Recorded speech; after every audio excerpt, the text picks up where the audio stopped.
तर आगामी विधानसभा निवडणुकीसाठी महाविकास आघाडीची जोरदार तयारी सुरू आहे। लवकरच महाविकास आघाडी संयुक्त जाहीरनामा देखील प्रसिद्ध करणार आहे।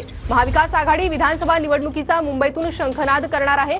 उद्धव ठाकरे, पवार, पटोले आणि राऊतांच्या उपस्थितीत काल महाविकास आघाडीची एक महत्त्वाची बैठक पार पडली। त्यात महत्त्वाच्या विषयांवर चर्चा झाली आहे। तर या बैठकीत नेमकं काय ठरलंय? लवकरच महाविकास आघाडीचा संयुक्त जाहीरनामा येणार, बैठकीत निर्णय झालाय। महाविकास आघाडीचा जाहीरनामा कसा असेल, कोणते मुद्दे प्रचारात महत्त्वाचे ठरतील, याची प्राथमिक चर्चा झाली आहे। विधान परिषदेच्या निवडणुकीत मतांची जुळवाजुळव व्हावी यासाठी महत्त्वाच्या नेत्यांकडे जबाबदारी देण्यात आली आहे। तर विधान परिषद निवडणुकीसाठी महाविकास आघाडीने तिन्ही उमेदवार निवडून आणण्यासाठी रणनीती ठरवली आहे। विधानसभा निवडणुकीसाठी लवकरच जागा वाटपासंदर्भात चर्चा होणार। तर जागा वाटपासंदर्भात कालच्या बैठकीत प्राथमिक चर्चा झाल्याचीही माहिती आहे।